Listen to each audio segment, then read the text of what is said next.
Please, those who sit in the back rows are kindly requested to come forward. And I kindly request everybody to put their mobiles on silent mode.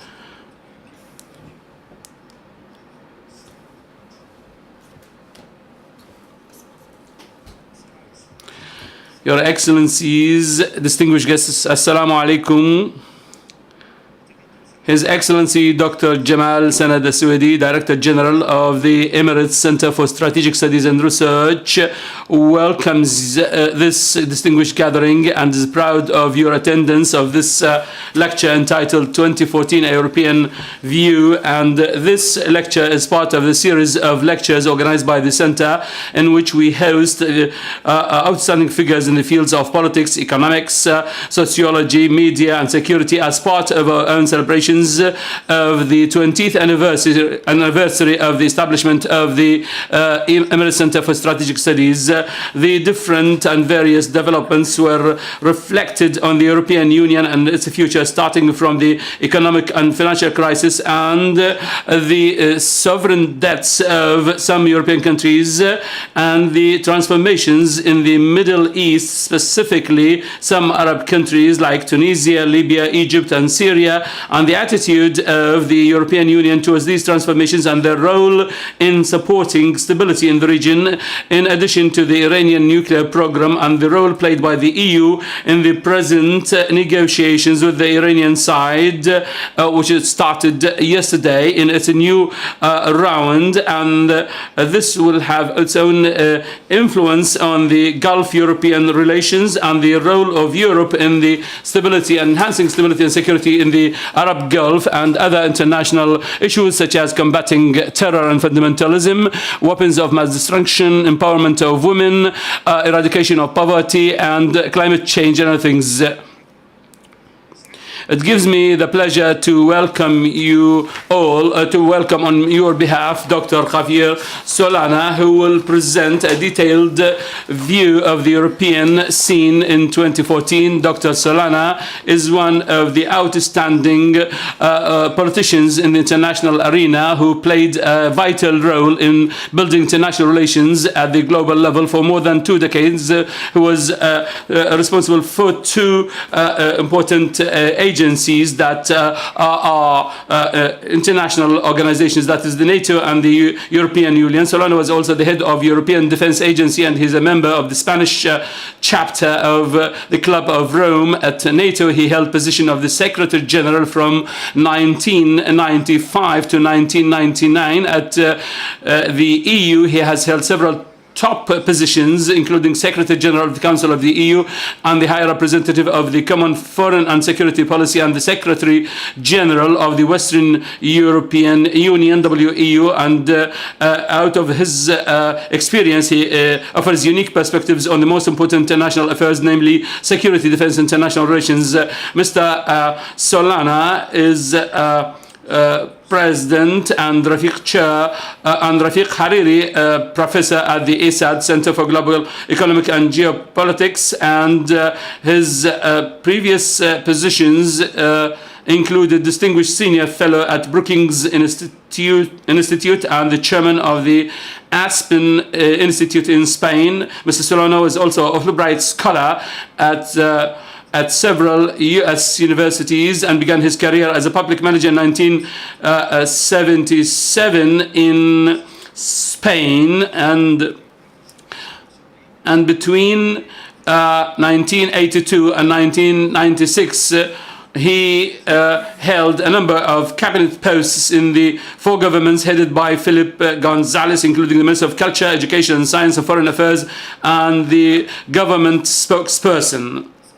Mr. Solana's mandate at the NATO coincided with a crucial stage in the history of this Western defense organization, and among the most important issues was sending to Bosnia-Herzegovina the first mission of peacekeepers led by the alliance of the NATO, and France rejoined the alliance, and the creation of the combined joint task forces and the reform of the military structures and the invitation of former communist states to join the NATO and the founding of NATO-Russian relations.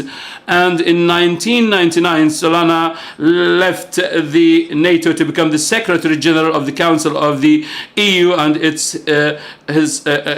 he was the first high representative for common foreign and security policy, tasked with presenting ideas and analyzing policy options to help EU leaders agree on foreign and security policy issues, and thereby giving the EU more political weight in international affairs. And Dr. Solana was the champion of multilateralism and Europeanism, and he produced the first strategic security doctrine of the EU and gave substance to European security and defense, which premiered the operational bodies and launched its first missions, military and civilian, to manage security crises. Mr. Javier Solana has received various major awards and honors, such as the Grand Cross of the Order of Isabel the Catholic, and the distinction of Knight of the Order of Golden Fleece, and the Order of Saint Michel and Saint George. And he has also received the Grand Cross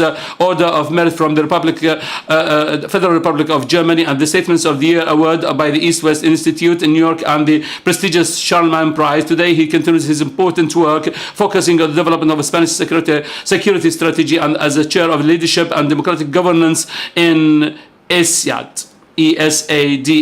Ladies and gentlemen, I have the honor to invite Dr. Javier Solana to give his speech and lecture on the European view in 2014. Dr. Javier Solana, the floor is yours, and we have the honor to invite you. Thank you very much indeed.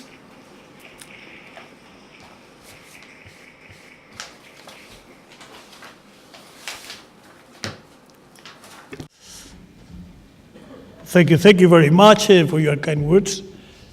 When I listen to those words, particularly they are so long, I get a little bit concerned about how much I've lived, how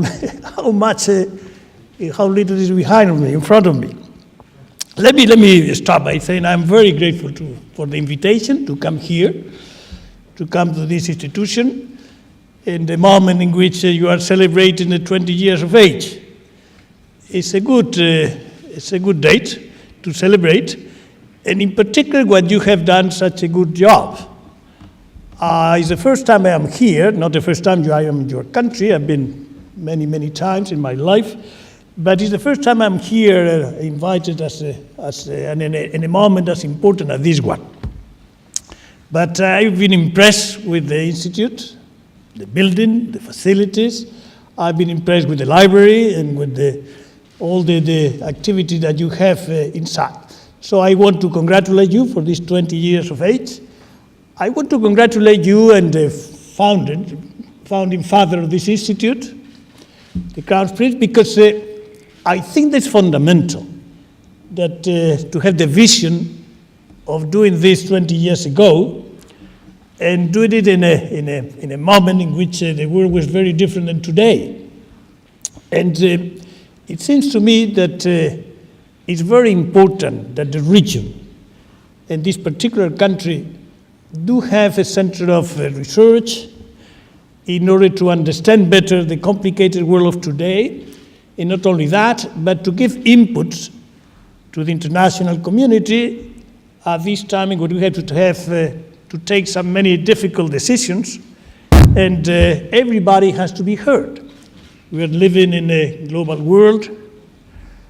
Unfortunately, still we don't have the global institutions that this global world merit, and the problems, as you know, are global, and therefore the solution have to be global. And let's see if together, with the input of everybody, we can achieve to have the institutions which are necessary to do to offer the solutions that are required. Unfortunately, today we still don't have these institutions, but I hope very much with the efforts of all the countries, offer for the countries of the region, offer for your own country, we can eventually have a global world that can be handled, managed better, with better and solid institutions.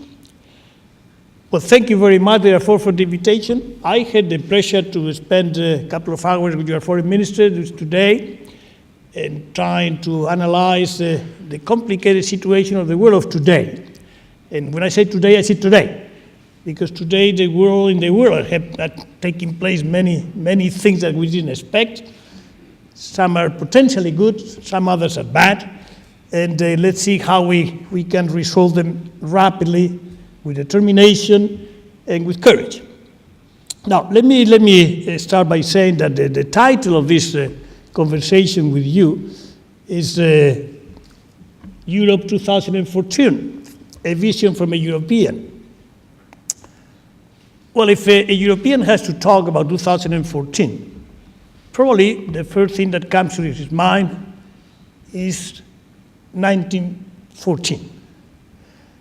100 years ago. 100 years ago, it was the first war that took place in Europe, started in Europe, but the consequences were global. The consequences were international. And still, if I may say, from the consequences of that event, we are suffering from some of the consequences of that event, some of them complicated to resolve. Let's go back with our imagination for a moment to 1914. And let's go to what is written today in several books that have come in the last days, weeks, months, in which they analyze the origin of that war. It still is not clear what was the origin. Remember, one of the most important books that has been, it was called, the title is The Sleepwalkers. So that means that the leaders of the time in Europe were not aware of what was happening. But in any case, the war started, broke out, and it was catastrophic. Catastrophic for the Europeans, millions of people killed, and catastrophic for the world. 3 empires at the end of the world disappeared. The Russian Empire, the Austro-Hungarian Empire, and the Ottoman Empire. So a big shake-up took place in the world from the geostrategy, geopolitics point of view. And you can concentrate on any of the 3, but I think today it will better concentrate a little bit on the Ottoman Empire, because that has consequences that today probably we're still suffering. The Arab nation, born long time back, with moments of splendor extraordinary in history, basically got two nation states plus one nation in the Arab world. 2 nation states, and probably one is Turkey, and the other, in a way, is Iran, the Persians. The Arab family, family of countries, were organized until the end of the caliphate in the Ottoman Empire falling by caliphates that were in beautiful cities of the Arab world, names that today are still with us: Damascus, Beirut, to mention only 2 which we have today in the newspapers. After the 1918, the end of the war, the caliphate disappeared, and still 2 nations were states, Persia and Turkey, and there was to be the family of nations of the Arab countries, became 22 different states. And many of them, or some of them, governed by the victors of the war. That means by the European countries that won the war. And that began, therefore, at that time, a process of colonization that was not stopped until the Second Great War. Now, when you look at that, and you look at now at what is going on today in the Middle East, and you have a sense of history, which I think is lacking on many of the actors which are taking place from the external from the Middle East, the sense of history. What has been the history of this region from the times even way before the First World War until today.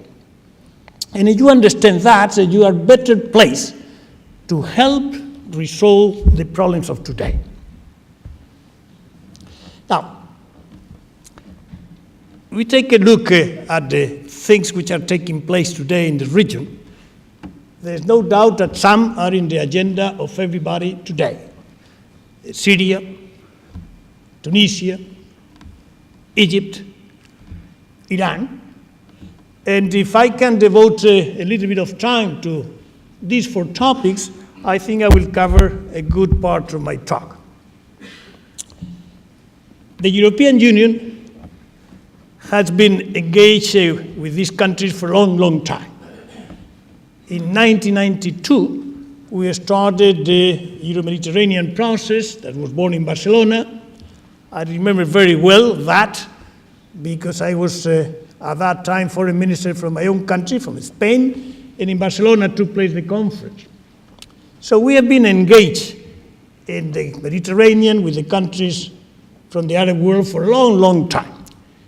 With the countries from the GCC, we have been engaged just about the same time in a very intense manner. It is true, you could say, that we have not been able to finish the free trade agreement. A good number of trials have taken place, but still we have not been able to close it. But in any case, the big and solid relationship between the European Union and these countries, the Gulf countries and the Mediterranean countries, has been very profound. It is true that the Mediterranean process had some difficulties always related to the peace process in the Middle East. The idea that we were to get together, all the countries of the Mediterranean, including Palestine and Israel, was a very bold idea, but as all bold ideas, they have some counter examples. And we are not able to do whatever we wanted to do as deep as we wanted because the peace process always stopped us. At the end of the day, to get an action taken, a communique approved, a program put in place, always enter into the big difficulty of the peace process. Israel and the Palestinians, and therefore the Arab League countries engaged in it, not agree. So later on, we had a new structure that was tried during the times of the French president of the European Union, ambassador. It was to try to do it in a different manner. That means to bring the two sides together in equal footing. And we had a president, a French president, and President Mubarak from Egypt representing the countries of the region. And that started to work trying to escape from the Middle East peace process and try to see if we could do more than we could do in the first scheme. Here we are now. Difficult now at this period of time to find a genuine representative of the Arab countries due to the conditions in which you are living now. But this is our commitment, and in that direction we'll continue to work. And we continue to work because we believe that these countries are our neighbors, that we have the responsibility not only for us, but only for them, together with us, and we will continue doing that. And we'll continue doing that even in circumstances of difficulty from the economic point of view. The European Union has gone through a deep crisis. You know that very well. A crisis that was magnified because of the fact that we have a single currency in some countries. But fortunately, we are trying to, with great difficulty, with good direction and good work, we are getting out of that situation. And I think that with that, we will be able also to get more engaged with the countries from the Mediterranean. This is the commitment, and that is what we are going to try to do. The same can be said for the IGC countries, and we would like very much to continue working on the trade agreement. And I think that this is more important today than it was a few years ago, because as far as trade is concerned, a lot is taking place in the world, and a lot is going to take place in this particular year, 2014. If everything goes well, and 2014 it will be a very important trade agreement between the European Union and the United States, that it will be the most modern agreement on trade, that will go way beyond tariffs, entering into another aspect of trade that they were not considered before. And at the same time, it will be another important trade with the countries from the East Asia, the Asia Pacific, and the United States. So as far as trade is concerned, the world is going to change very much if these two agreements go into being. The last word is not still pronounced, because the Congress of the United States may have to give a word to give the fast-track protesters to the President of the United States. As you know, this has not been still resolved the problem. But with that situation, which is new as far as trade is concerned, I think that the bilateral relation between the European Union and trade and the Gulf Cooperation Council should be revisited, and revisited in that context.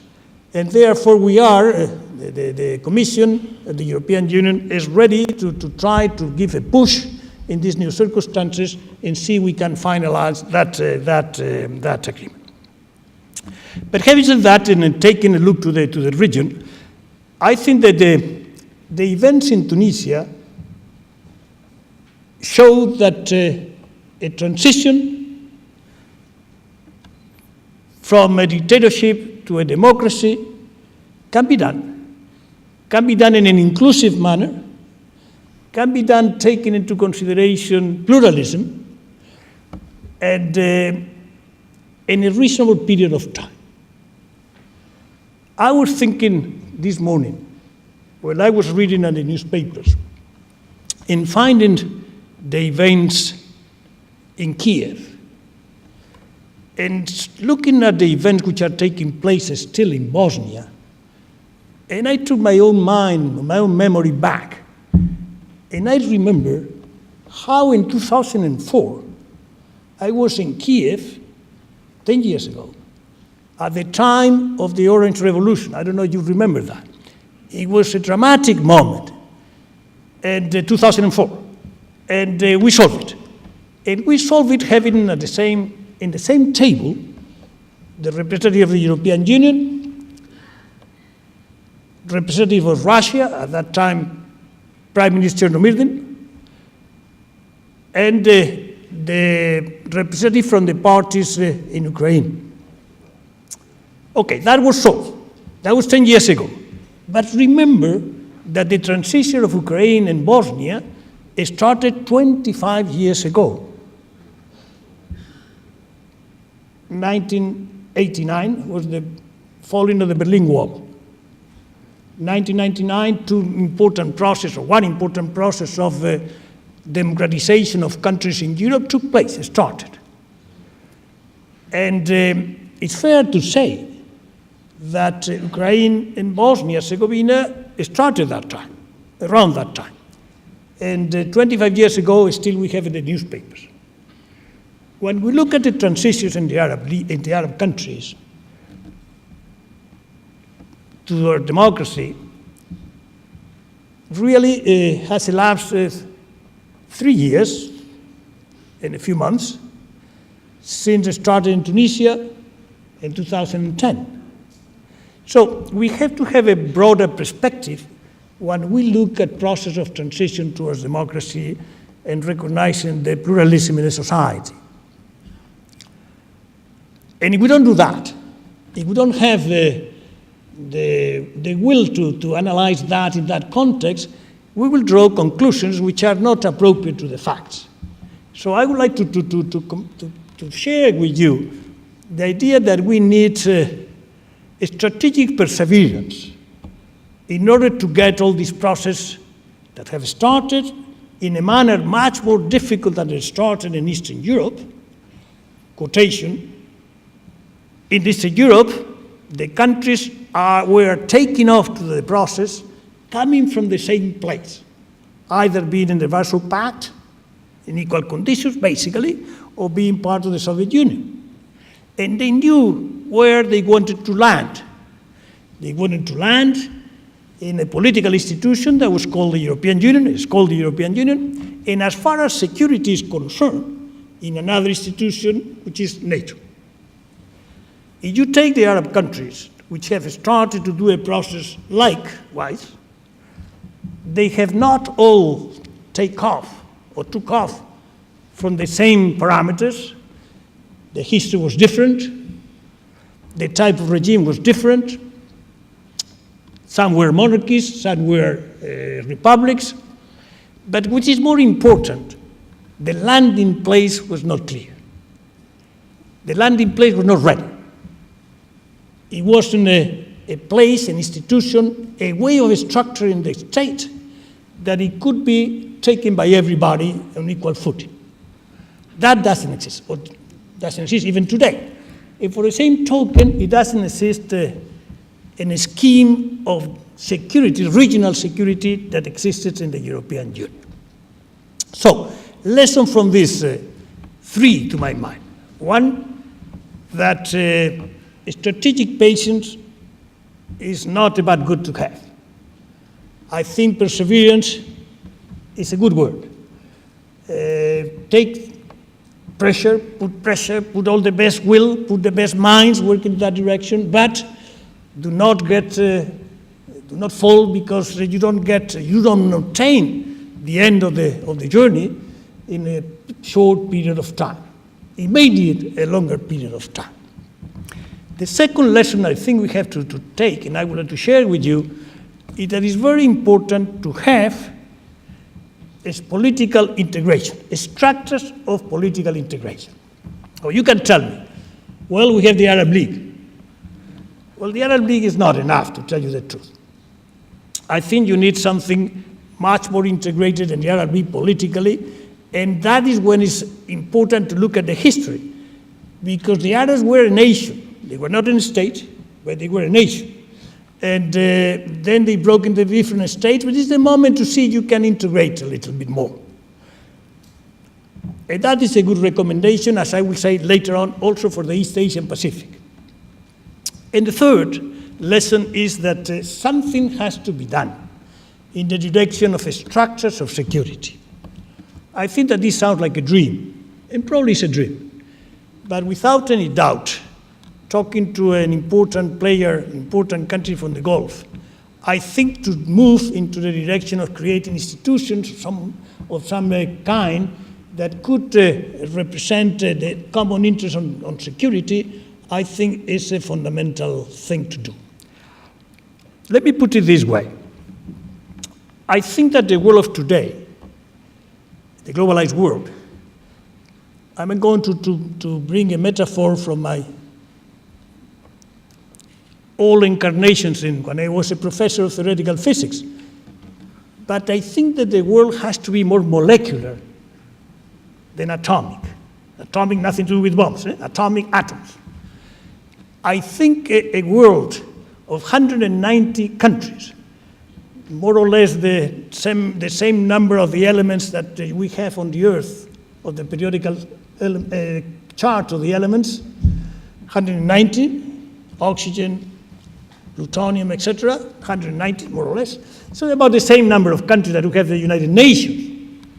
Now imagine that in the nature, we would not have invented, nature would not have invented a molecule. It would be very difficult to live in this world. We would not have water, for instance. We have oxygen and hydrogen, but we don't have the mixture forming a molecule that produces water. Now, think for a moment, why do we think politically about more molecular structures? Is that difficult to imagine? It's not that much. The European Union is a fantastic molecule. And like any molecule, it produces much more good than the atoms separated. When the countries of the European Union get together and are willing to share even little, so little that still the nature of the states, France, Italy, Slovenia, is maintained.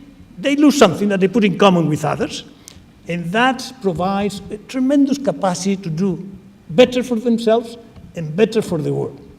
So I think in that sense, if we want to govern this globalized world, I think that to move into that direction will be good. And I think for the Gulf countries in particular, and for the countries of the region in general, I think will be an effort that is worth doing. Now, we go into Egypt. Egypt is more difficult. Egypt, if we look that it goes from a dictatorship through a moment of not knowing where they were, to another dictatorship, to another dictatorship. So what I would like to say, looking at Egypt, is that unless the society of Egypt does not recognize, and the political parties, that the winner cannot win all in politics, until that happens, I don't think that Egypt will be a sound country moving into the democratic values that he would like them to have, and they would like them to have. I think this sentiment that the one who wins has to get all is a big mistake. It cannot be done as nations, and it cannot be globally. You cannot have a country that can do everything he wants. It cannot be a party that can do anything that he wants. And it cannot be a military dictatorship either. So I think that this idea of sharing of power is fundamental. And I do think that it's sometimes very difficult to let this idea permeate. But without having in mind, when you do into politics, the idea of sharing power, that you not have 100% of the reasons, I think is fundamental. And that's something that is, I think we are missing sometimes in parts of the world, and in particular sometimes seeing what has happened, particularly in Egypt. But in any case, the two countries, Tunisia and Egypt, are countries relatively homogeneous, which doesn't happen in Syria. Syria has several identities. And when you have a transition with countries with complicated identities, the transition is way much more difficult. If you look at the Balkans, for instance, the Croats arrive, the Serbs arrive, and Bosnia has not arrived yet. And Bosnia is a country with several identities. And Bosnia had war. And we had to deploy forces there for years, still they are, many years back, in Tatar, in order to get a possibility of having the different identities to share their lives, their present and their future. In a certain manner, some of the problems of Syria, as Lebanon, is the different identities, the complex identity of the country. In Syria, the only thing we can say now, and at least I can say, is a tremendous sense of frustration. The fact that this war continues today, the fact that we have had already 2 conferences in Geneva with failure, the fact that the United Nations has made some mistakes, it seems that everybody is making mistakes and nobody is approaching to the solution straightforward. The Security Council continues to be divided, difficult to understand how in Geneva 2, nothing has done, even the humanitarian channel. It's difficult to understand how, having the Olympic Games in Sochi, nobody has been able to open a truce for the humanitarian help. It happened in Sarajevo, when it was the first Olympic Games in Sarajevo, many years back. It was a truce. Therefore, the word that comes through our minds and our lips is frustration, enormous frustration. But that is not enough. Here are people who have responsibilities in power. I don't have it anymore. But I think that everybody has to to work in the same direction to find a solution to this dramatic problem. I would like to say that this is not unrelated to the situation in Iran.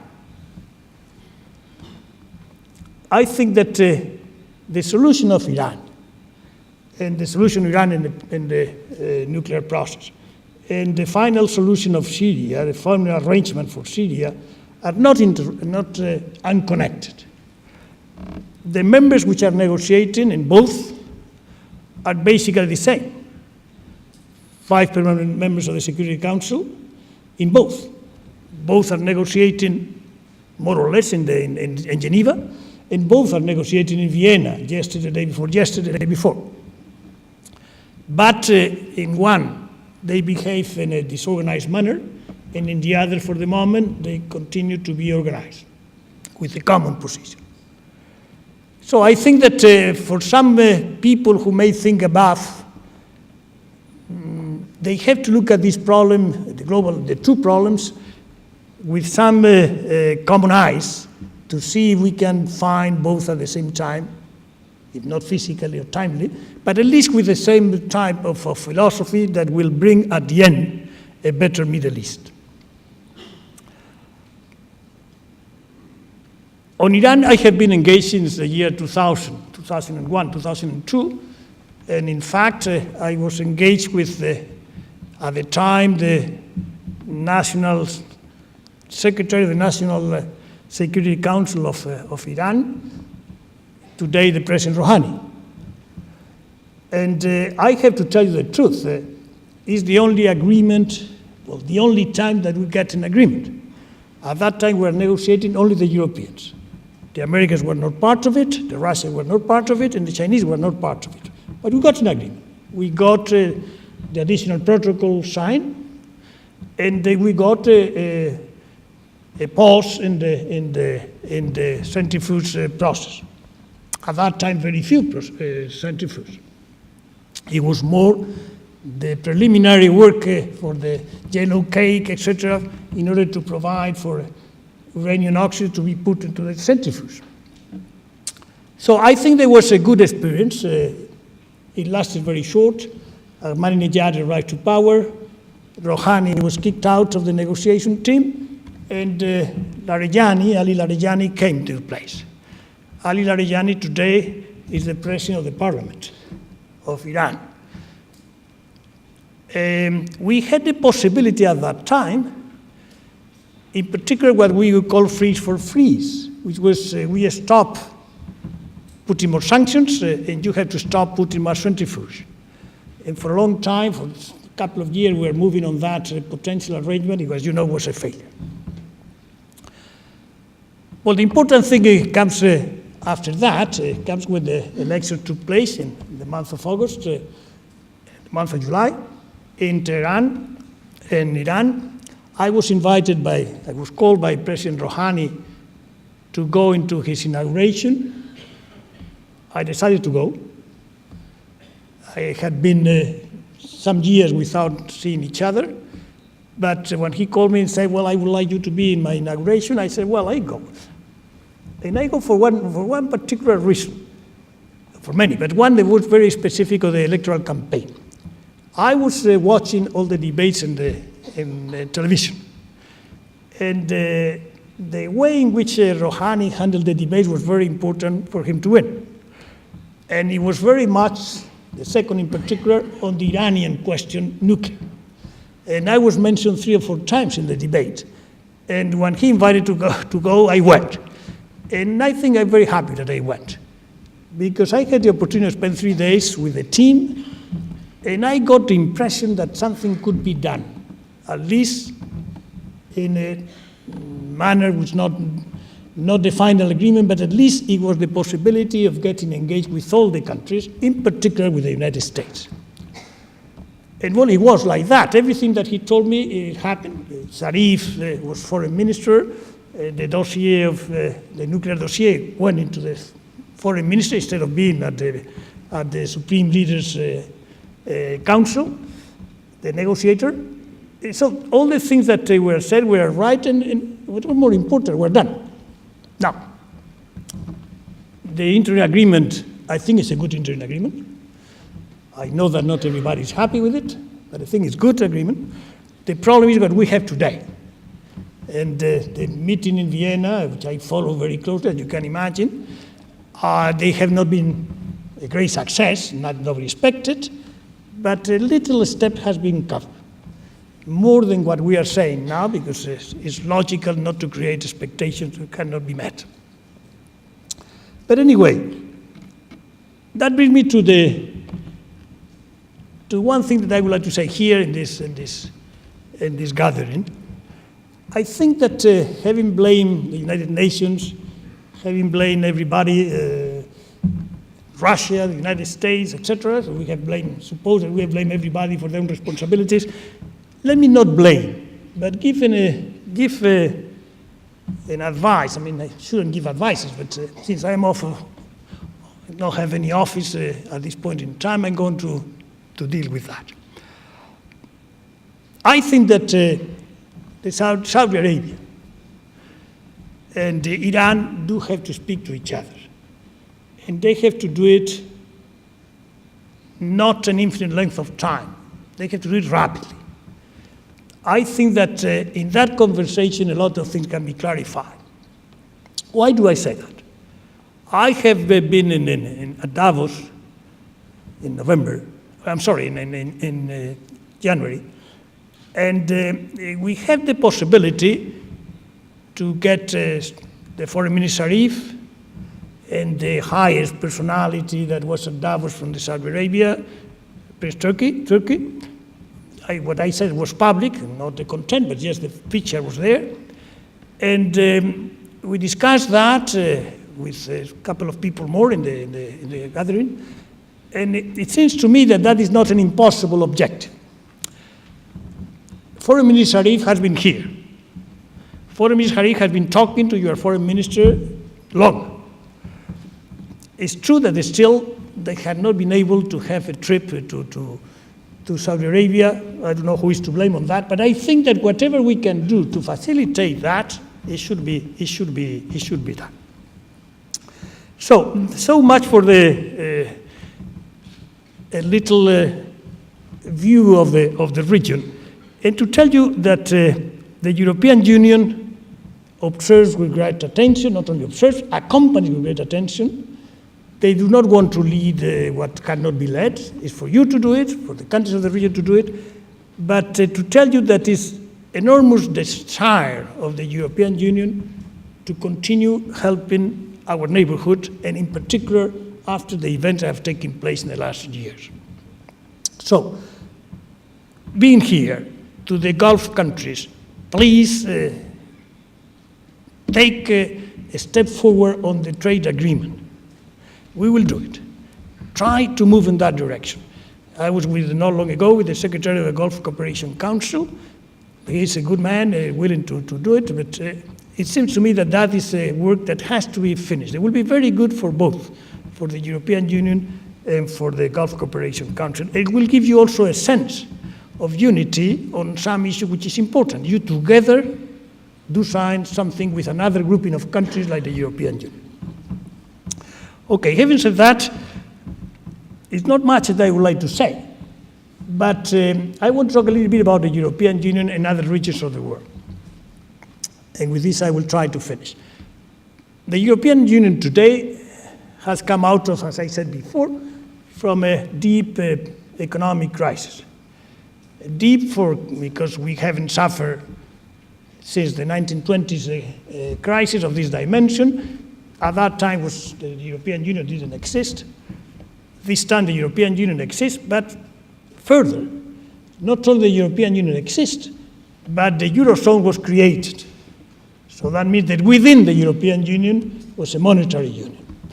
And it's the first time that the crisis of this dimension took place inside a structure of this depth. I think, hopefully, we are getting out of the crisis.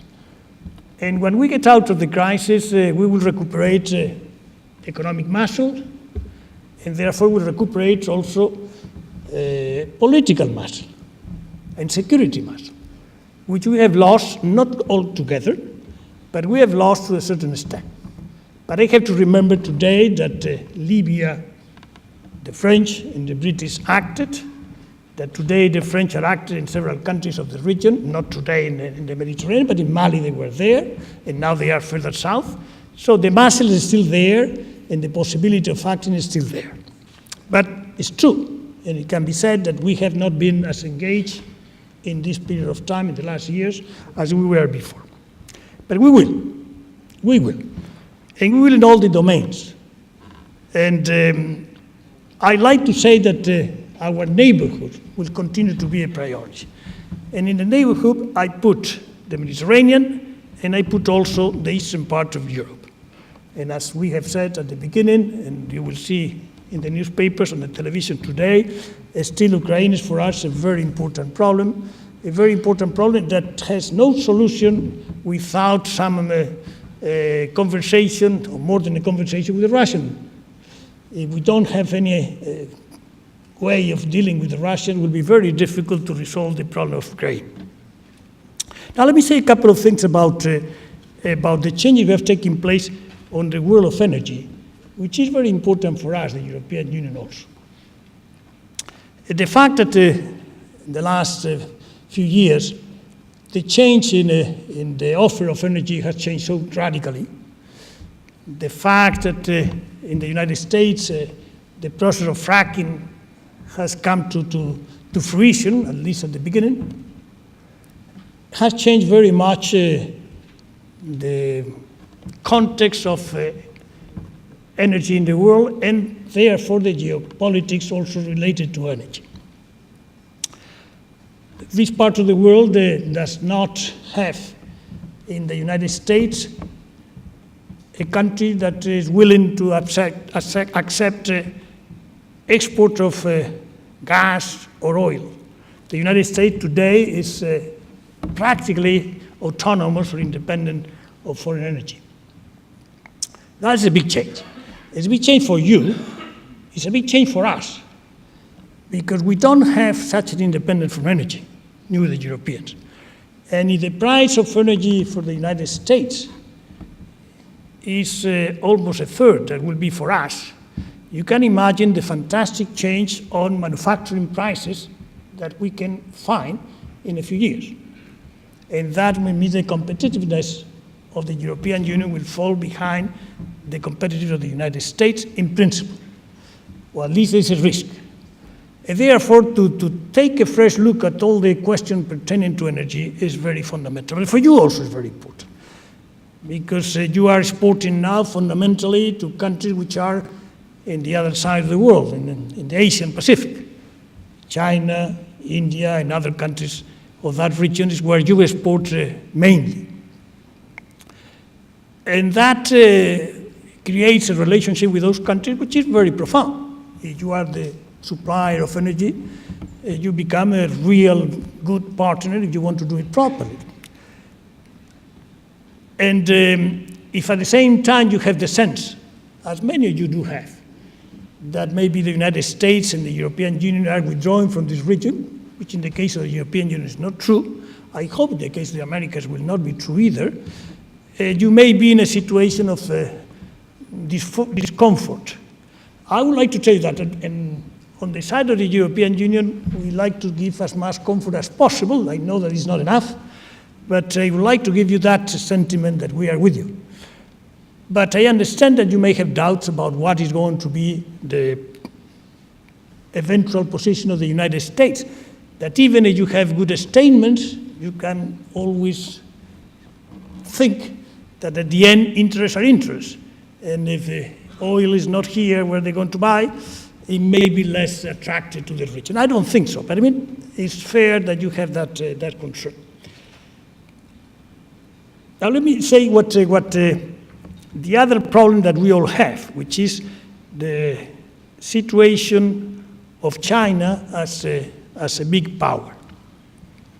I'm not in the number of people which are scared, very, very scared about the growth in China, the emergence of China as a big power.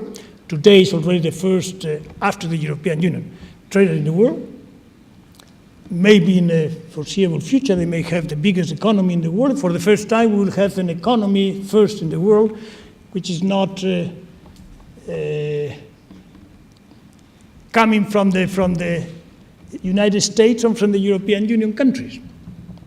It's not the first, it will be the first time that we have the first country of the world coming from a different culture that they used to have, the predecessors.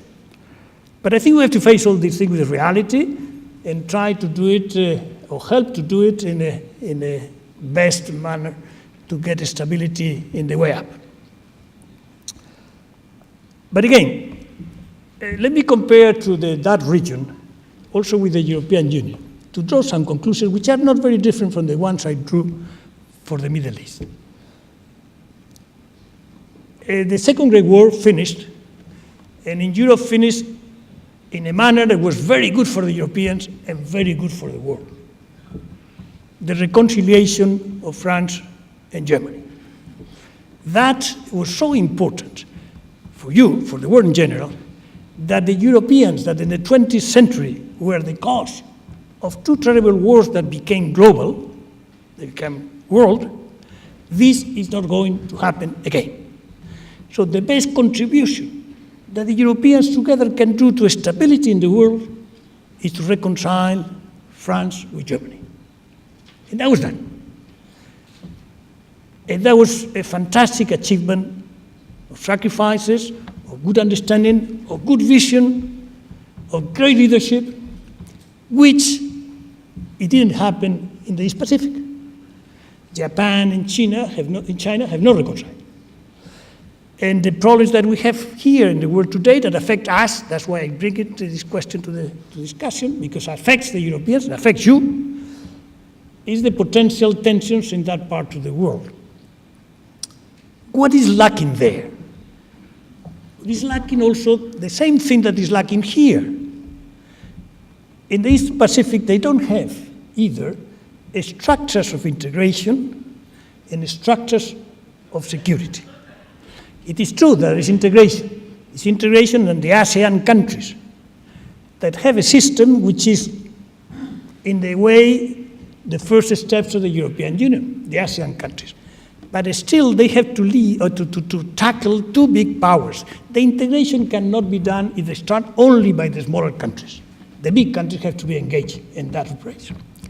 Now, let me say something, which I think is important, because the integration in that part of the world, not here, but that part of the world, is economically, it's going very rapidly. The European Union integrated by a political decision, top down. It was a political decision and put in place the will to get integrated. In the East Pacific, the integration is becoming driven by the market forces.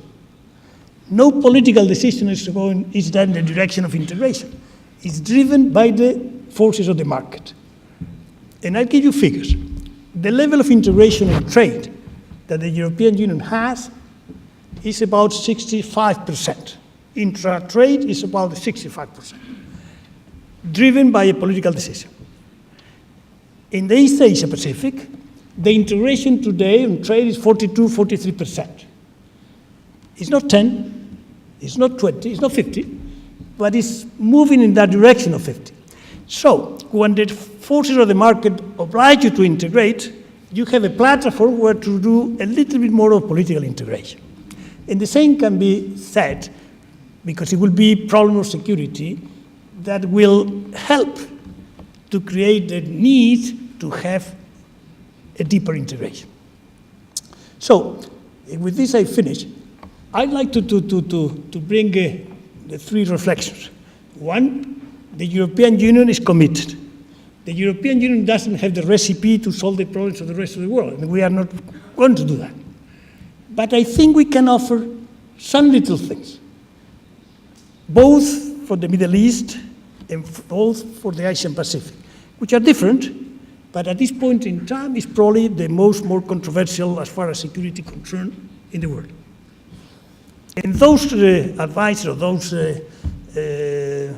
words of warmth or of friendship are related to political integration. It doesn't have to be at the level of the European Union, and security integration. The world of today will be better governed if we construct molecules on the economy, and molecules politically, and molecules on security. And I hope very much that countries of the Gulf, that they have already a Gulf Cooperation Council. You had the idea not long ago that you wanted to go into a single currency. Remember, Now you are stepping back. But you had that idea, you had that vision. Don't lose that vision. Move on. Move on. I think the world will benefit a lot if you, the Gulf countries, lead in that process, also in security. I know it's very difficult, but I think you will have all your friends trying to help you in that matter. 1914 is history, but history is a good place to look at. And when you're dealing with questions related to Europe or to the Middle East, history is to be taken into consideration always. And this year for us is very important. 2014 we'll have parliamentary elections. We will have the possibility of having a parliament in which the president of the Commission may come out of the results of those elections. A change in the leadership of the European Union, Commission, Council, High Representative. I hope that we will do things properly, I'm sure. But that will be another moment to begin to construct with you a deeper relationship. But you have to do your job also. And I hope very much that we will do it, and we will do it together. For me, it's been a pleasure to be here. I was here 3 months ago. I will come back next year because either here to Dubai, I come always invited by the World Economic Forum to the region. And the only thing I want to tell you on this center is that 20 years is just the beginning. Thank you very much.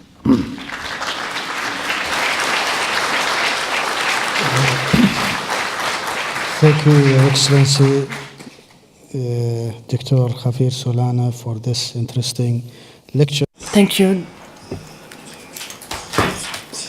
Thank you, Dr. Javier Solana, for this interesting Thought on all this issue. I will open now the floor for the Q&A, and I want to ask everybody to Dr. Abdulrazak. But first, if you don't mind, can you stand up, introduce yourself? I know that you come direct from the airport to here.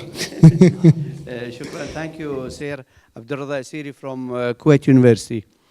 Well, Mr. Solana, you combine the two words, the intellectual world and the political world.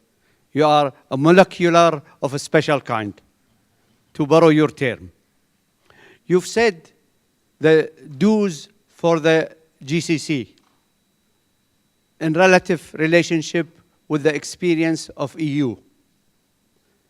Now we are in 2014. You took us on a survey of 1914. I'm sure our offspring in 2114 will remember what Mr. Solana have said today. Now my question is, you've said what to do for the GCCs, the do's. Would you mention the do nots for the GCCs? What are the areas, the zone,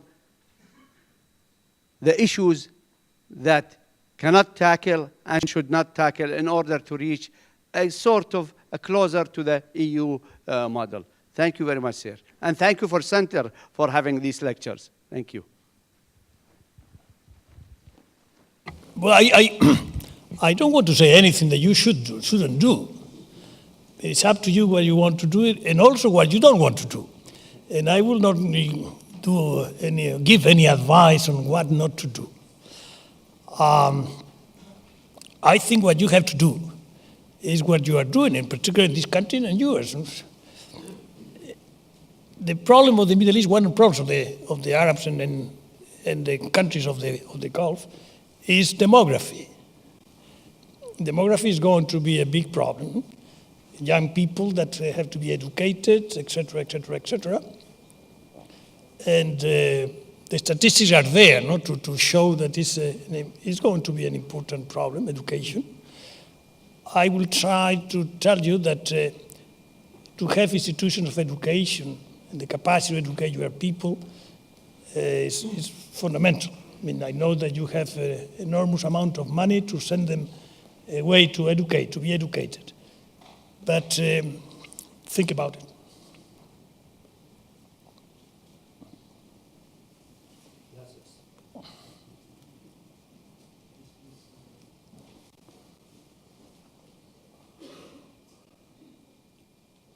بسم الله الرحمن الرحيم.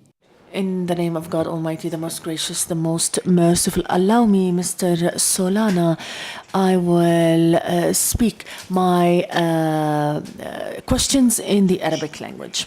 I would like to thank in the beginning the Emirates Center for Strategic Studies and Research for inviting us to attend this valuable seminar which you have held.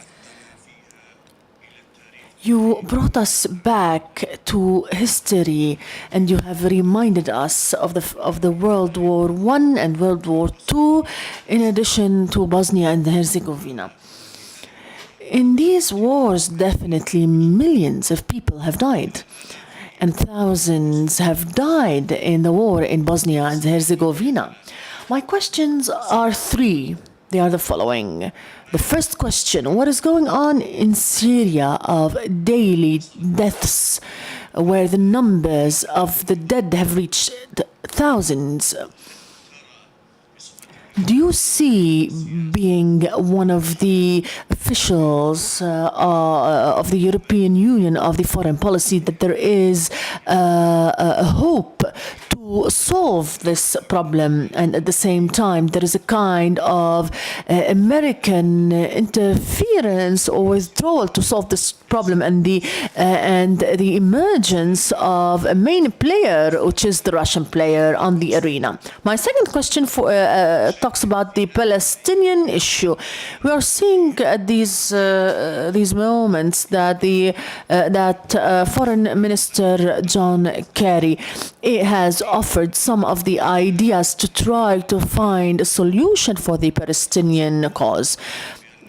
Do you think that there is hope or light at the end of the long tunnel to find a solution for this issue in the presence of an Israeli arrogance? As for the agreement that has been signed between Iran and the 5 countries plus 1, some have spoken that there is a secret agreement between Iran and the 5 plus 1 countries. Do you see that this secret agreement, maybe you have an idea about this secret agreement, if you have any idea, and will this agreement will result in positive or negative effects on the region? What do you think? Questions. Well, the first is what produced frustration? The first question you have placed. Deaths, displaced people in numbers that are really tremendous. I mean, the number of Syrians which are in Jordan is a number that if we were to have it in a European country in proportion, it would be absolutely untenable or very difficult. So the sacrifice that other countries are doing, the cooperation that other countries are giving is really fantastic. It's a new player. Well, Russia was in Syria was a player for a long time. Huh? It's not new. Which is new is their determination to maintain, without a possible negotiation, their position. The base that in Syria exists, although they were very old and they almost dismantled in Syria, is the only base that the Soviet Union had outside its borders in the world. So you understand, quotation marks, that they are very attached to that base. But I mean, one thing is to be attached to that base, another thing is to do this, not to allow anything to move at all. Not even the humanitarian, because I mean, the latest draft of the Security Council on humanitarian during the talks, it was interpreted as regime change in mind or in the spirit. Well, you have to be very convoluted to really find in that language that.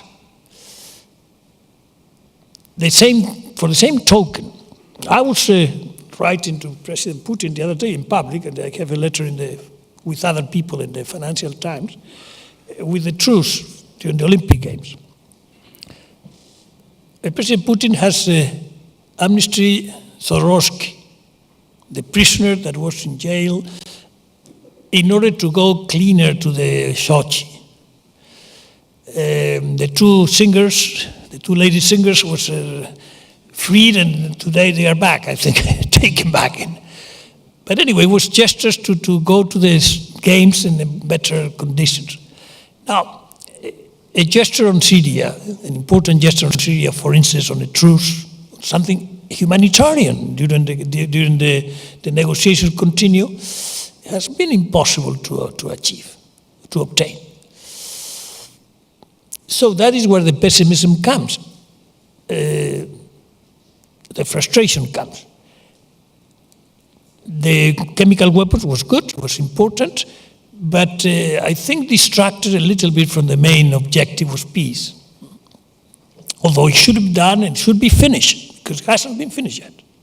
Okay, I cannot go any further. I mean, I could go longer, but or say it more loudly, but not more clear. I think this is a problem.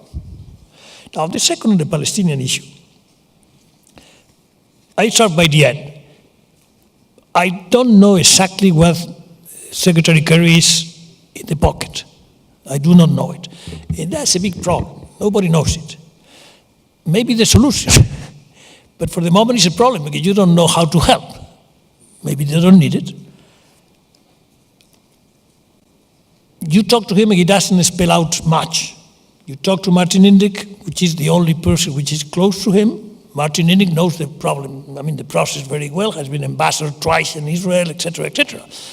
But it's very difficult to get anything from them beyond what we know, that they are working on security, which before was not entering into that domain, may mean that is some movement into peace if you begin to talk about security measures.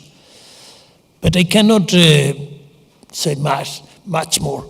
I don't know. He was in Munich a couple of weeks or 3 weeks ago. I was with him, but it was very difficult to get anything more specific or more concrete. So, difficult to be more specific. On the third question, I cannot speak on behalf of the 5 permanent members of the Security Council plus the European Union. I'm nobody. But I think I follow this in great detail. I don't think there is anything more than what is on paper. Beyond what has happened in Vienna, that has been sort of more process than substance. How do we continue from now on into the end game? I think that some ideas, the agreement, the interim agreement gives you. But I think what we have to do now, if we were to suppose that I was going to negotiate, I think that one of the approaches would be to take Iran to answer in a negotiation, what is their needs? And defining their needs, we may force them to define their needs. For instance, 20% enrichment. Well, okay, then sufficient to produce isotopes. But not more than that. Why do you need 20%? Heavy water reactor. What for? Okay, things of that nature to begin warming up. And see if you can get from those. I tried very much this question and never worked at that time, but I don't think the conditions were the same that they are today. But I don't think there is any other secret agreement. I think that from what I gather from talking to the Saudis and to their foreign minister here today, it's a little bit of unease with this negotiation, thinking that maybe not everything has been said, not everything. But I can tell you, the Congress of the United States has already almost 60 senators ready to put more sanctions. And if they pass the threshold of 60, the President of the United States cannot veto.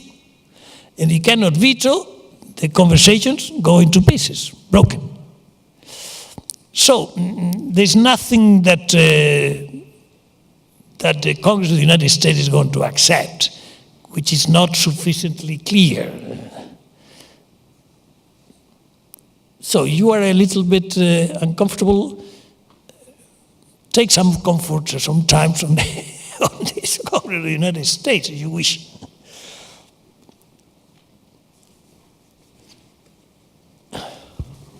Yes, no, please. Can you stand up?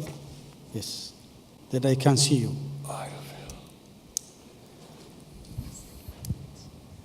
Yeah, I just want to ask you two Can questions. you introduce yourself? Introduce yourself first. What's your name? Yeah, my name is Rosa. I'm an MBA student for Thunderbird Yes, please. Go ahead. Global School of Management. I just want to ask you two questions. One of them, at the beginning, you said that there is no institutions to solve the global issues. Which one would you propose to do that, to have all the powers to be I answered that very rapidly. I don't have any. Okay. They are grown-up people. I mean, they don't Not need even me. United Nations is entitled for that yet. But if I understand you properly, let me see. Speak louder. Yeah, my second question. You talk about the single Speak currency. loudly a little bit because then we can hear it. Can you close Yeah. the mic to you? Yeah, my second question is regarding the single currency. The first question, can you go back to the first question? But it's Iran, no? Yes, If I had sir. something to say, not something to Yeah, recommend. first question I was don't no have that. institutions to solve the global issues. And the point is, which one would you propose to be holding the leadership on that? And Mr. Solana said already none. Well, I think that they are grown-up people. I mean, Yeah, United Nations not even entitled to be empowered for that yet? well, the Security Council is. But it's not enough according to you? Enough institutionally. I think Yeah, there's to plenty be institutionally. solving the global issues. The global issues in general. Yeah, this is what I'm you sorry, said. I'm sorry. I thought they were talking about Iran. Sorry. No. No, the global issues, yes. Okay, on the global issues, I think that we have been wasting time these years, in particular last year, to try to establish more functional governance, institutional governance of the world of today, economic and otherwise. For example, 2014 will be the year in which the IMF and the World Bank, they have to adapt the rights of vote to the different members to go beyond what the G20 approved in Seoul. You remember that in Seoul was the first change in the voting rights of the member state of the IMF and the World Bank. For instance, before that moment, the votes of a dear European country, which is Belgium, which is the country that holds the institution of the European Union, were the same that China. Well, you don't have to be a Nobel Prize to think that this is not sensible. If we want to have a world, global, multipolar, and being run properly, no? So that has to change. It was done a first adaptation in Seoul at the G20, which has not been finished yet. The countries that sacrificed were the Europeans, not the Americans, the Europeans, that lost the right of veto in the institutions. And it has to be readapted the year 2014. This is something really very, very fundamental to be done. If we want really to have a world that is... Now, being European, I don't think that forever the Europeans have to lead the IMF. For the same token, I don't think that the World Bank had to be run by the Americans. Things of that nature which are very simple in principle, others are much more difficult to do. But when you don't get the simple things done, it's not much point in putting all the difficult ones on the table. But I have a list. I don't... Yeah. Sorry. My second question, just to finish, you talk about the single currency here, going toward a single currency, and that movement stopped at the same time of the global crisis, the subprime crisis in 2008. And well, my question is how to get a single currency here in the GCC countries when all the currencies are pegged to the dollar. They should unpeg. Would be the situation positive to the country? How to hold the credibility on that? Thank you. I am not going to answer that question. Which I know is that I was not many years ago talking to the member states and to the Secretary General of the Gulf Cooperation Council, and that decision was taken to a start. Now they don't continue that direction, at least at the same speed that they started. So it's not for me to answer that question. Yes, please, Your Excellency. Here, in the first row. Michel Miraillet, the French ambassador to the UAE. Mr. Secretary General, because I have to call you Mr. Secretary General. I have two small questions. You made a very interesting parallel between Bosnia and the Syrian crisis. And we achieved a lot of results, thanks to you, in Bosnia as well as on Kosovo, through the use of force. Do you think that we may find a solution to the Syrian crisis without the use of force? And my second question is, you made a very strong appeal for a more united JCC, something we fully support, especially in the Paul Mill field. Would you recommend our friends from the Gulf to start by defining a common strategy, or do you strongly recommend them to let that for the end of their discussions? Thank you. Well, thank you, Ambassador. It's a pleasure to see you back here and to remember many, many years that we have been together. Now, on the first question, this is a very delicate question. Let me. I know what is the use of force. I know the consequences, and I will be very careful to use force, knowing what are the consequences also. In Bosnia, force was not used with, at least with people on the ground. They were used in a couple of actions through the air and under the UN and with the UN on the ground. When NATO was on the ground, never. It was never a military operation from the air. No, in Bosnia, in Bosnia. So in Bosnia, the only time that was use of force through the air was when the United Nations was on the ground. And which, very difficult, because it was really very, very difficult with the soldiers on the ground with the blue helmet. I think it's the first time that has been done in such a manner. And it was done. Now, force at the limit of Kosovo is very difficult to do it. It may be necessary. I don't see that, but the countries that do get engaged, they have to know what we learn. Lessons learned from Kosovo, at least there's many, but one is very clear, that it's very difficult to change the minds without putting troops on the ground. And in fact, until we didn't threat to put troops on the ground, they didn't collapse Milosevic. We didn't have to put them. But, and to put troops on the ground in Syria is a big, big thing, to my mind, at this point in time. It has to be planned well, because what you think is going to be 3 days is going to be 3 years. And that you have to be prepared to take that responsibility. If you don't, you better don't start. Because we have started with a week and 3 months. 3 months.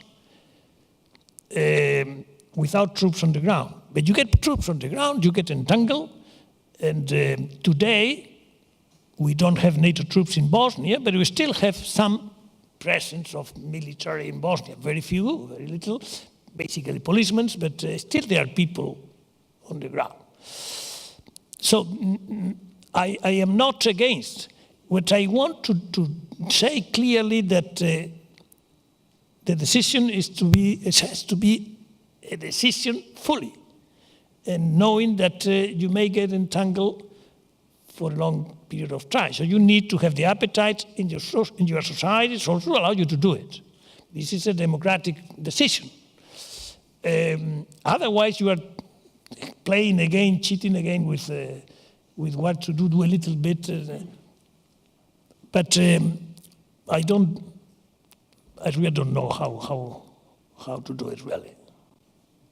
At this point in time, I cross my fingers and ask for the best advice from somewhere else. Because that's a good question. That's a good question. What do you do first? I think you have, we did. Let me take my own example, your own example. We get out of the package many things in order to move. The last one was the one we lost for the referendum in your own country. We took off the monetary union from the Constitution, and we advanced only on common single market and politics, institutions. And if the crisis would have come the day after, it would have been a catastrophe. At least the crisis arrived a little bit later, and we had at least some embryo of a structure for the monetary union. But I think it's not a sin. It's not a mistake to get some of the topics which are more difficult, and sometimes will be the economics or maybe the politics. In the eastern part of Asia, the economics is being more integrated, trade at least. It's the single market, every country in the region have bilateral, or just about every country in the region has, or is going to have by the end of this year, free trade agreements. Just about everybody, not only together, but bilaterals. And the type of integration is almost 50% economic trade, not inside trade. So I don't know the figures so well for the Gulf Cooperation Council, but I think that you can move without having the security guarantee. You can move into the single market. In Asia, ASEAN has done it. They don't have any security guarantee. They move further into the single market in the ASEAN countries. There's no one advice fits all. I think it depends on your history, depends on the maturity of your relations already. It may be more political or more economic.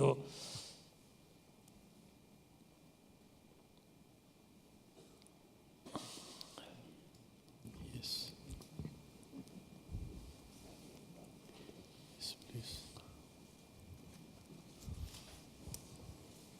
السلام عليكم. محمد موظف وكاتب. I am an employee and a writer. My question for Dr. Javier Solana. You said in your presentation that the European Union will continue supporting the peace process between the Palestinians and the Israelis, despite the difficult circumstances that the Palestinian economy is suffering from in the framework of the blockade imposed on all the Palestinian cities. What is your perspective of this scenario, of a supportive scenario, and the means of and the mechanisms behind it?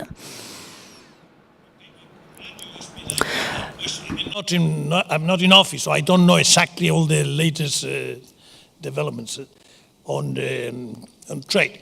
But something that I am pleased to see happening is the European Union taking into consideration exports from the settlements. That is something that was demanded time back. It was done, then it was taken off, and now it's back. So I think that is something that is important practically and important politically.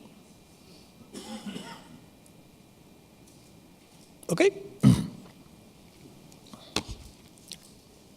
Let's take one question from the back. Yes. Yes, Dr. Ahmed.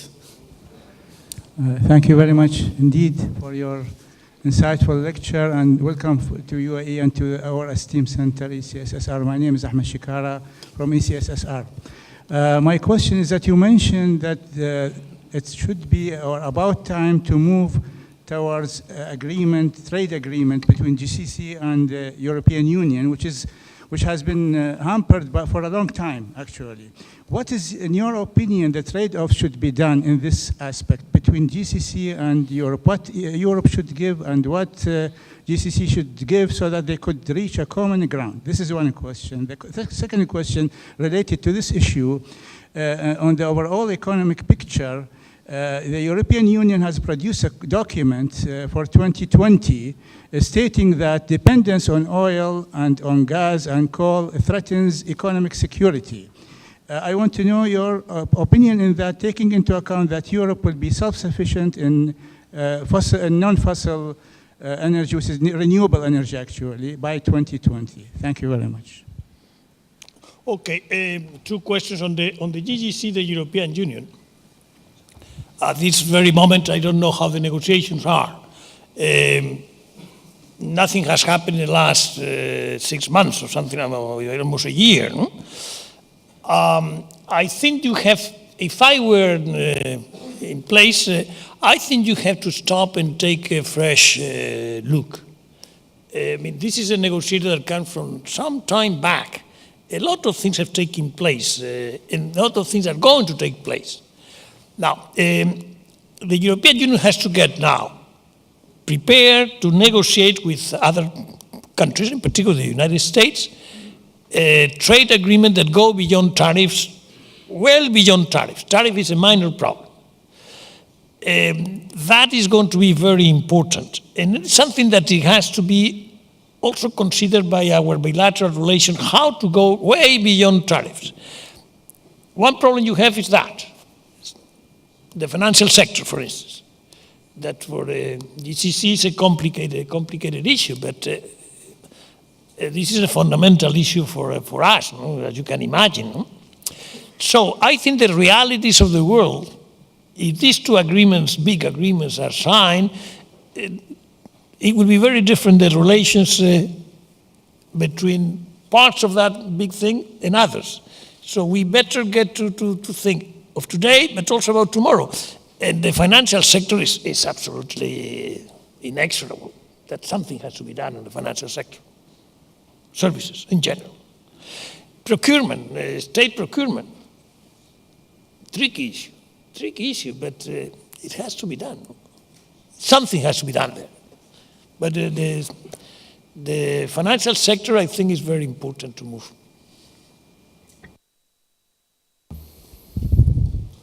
Yes, here. Second row. Yes. Thank you very much. Mohammed Abu Ghazla, a political researcher, ECSSR here. With respect to the EU foreign policy toward many issues, especially regional issues here, many people believe, not only in the region, even in Europe also, that there's no unified foreign policy. I mean, we have seen so many times, in many cases, conflicts between national level and EU level. The question is why and when, or when maybe we will not see even a unified foreign policy. The other question, maybe I complete the question of my friend here, with respect to the peace process. Do you know, now there's one of the most, main obstacle is what Israel is asking the Palestinians to do, the condition of recognizing Israel as a Jewish state. I would like, I appreciate if we can know what's the EU. Now we know what's the American position. We would like to know what's also the EU position regarding these important issues. Thank you very much.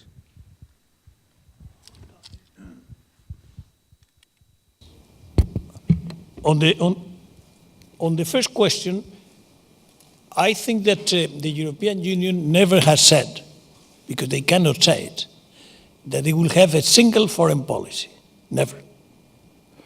We have said it's a common foreign policy, which is different. Single means that every single subject will have to be, the same. And there are issues in which the history of the countries or the particular problem with the particular country with somebody outside the European Union or something may not advise not to make it common. I have to tell you that in my time, and I've been 10 years or 15 years in that business, even the most difficult things, I cannot account for anything that was broken by disagreement, internal disagreement, but one, and that was DRC. In DRC, remember the DRC in Congo? We had deployed forces to handle the first election for Kabila. Remember? And were German forces. The headquarters deployed in Africa was German. It was the first time that the Germans have gone to Africa. And years later, it was another problem that the United Nations called for help, and we didn't agree. And I think at that time it was a happy moment that we didn't agree, because it was resolved without any other thing, and it could have bring the European Union into a very difficult, bad atmosphere. Now, the only other moment, which is not a single act of the European Union alone, but to participate in a coalition, was Iraq. In Iraq, everything was broken. The Security Council was divided, the European Union was divided, the European societies was divided, the world was divided. So, not to have a common position of the European Union in that circumstances was, to a certain extent, understandable. Nobody, even the families were broken. Everybody was broken on that operation. But I haven't gone through dramatic moments in which a breaking of the consensus took place. So that half wanted to do something and half or three-quarters didn't want to do something. We couldn't get an agreement. I think that one of the obligations of the person who is in charge, either of the Commission or the security policy or the foreign policy, is to try to forge agreements. That is your obligation. If you don't do it, you fail. Because the agreement, in principle, is always possible. May not be that far, but an agreement, and not to have an agreement is not a good excuse. Now, you have another, no? What else? You have a second one? The Israeli, no? The Jewish state. We don't have at this point a final decision on that. I think that if a solution can be found, we are talking with Abbas a lot on these issues, not me, but they are talking with them a lot about that. I don't think that this is an impossible, this is not a fundamental agreement or disagreement. But the point is that it's a very clear-cut line that you put at the beginning. But if everything is solved, a manner will be found. I am sure about that. So I don't want to spell out my opinion, personal opinion, but the European Union is, in that issue, as flexible as the parties are, and we will listen to Abbas a lot on that, but today, I don't know, or yesterday, I don't know today exactly what is going on. No? But it will not be the breaking point for us. Okay. Okay, if you don't mind, I will take a last question from the lady there. Yes, please.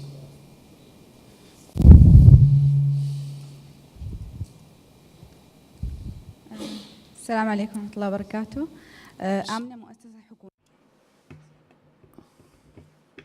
فيما يتعلق باتفاق جنيف مقطوع عند الصوت. 5+1 نص الاتفاق على تحرير بعض. As regards the 5+1 negotiations, there are some restrictions on trade between Iran and other nations, but there was a kind of release on these terms, like the automobiles. Do you think that the economic crisis in the EU may force some companies to urge their governments to enter into new agreements with the Iranians in order to ease the situation?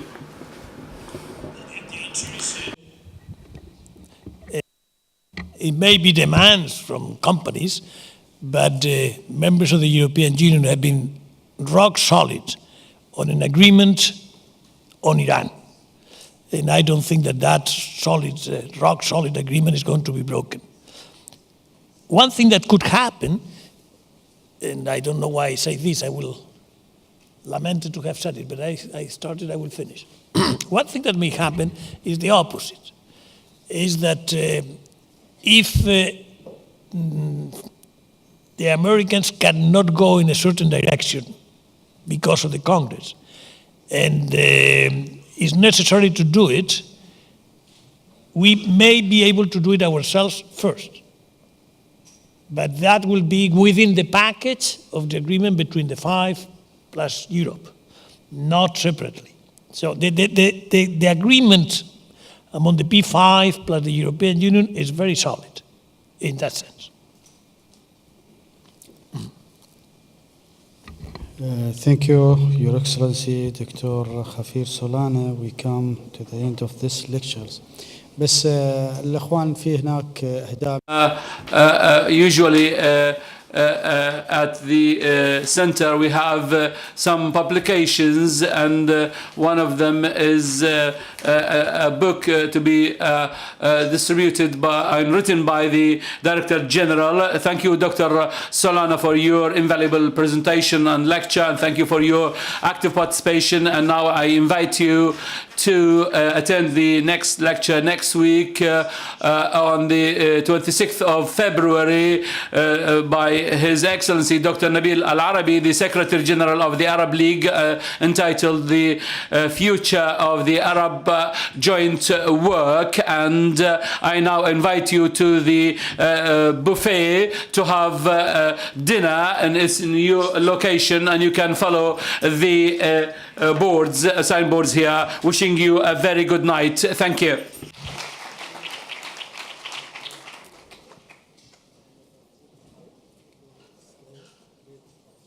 Success.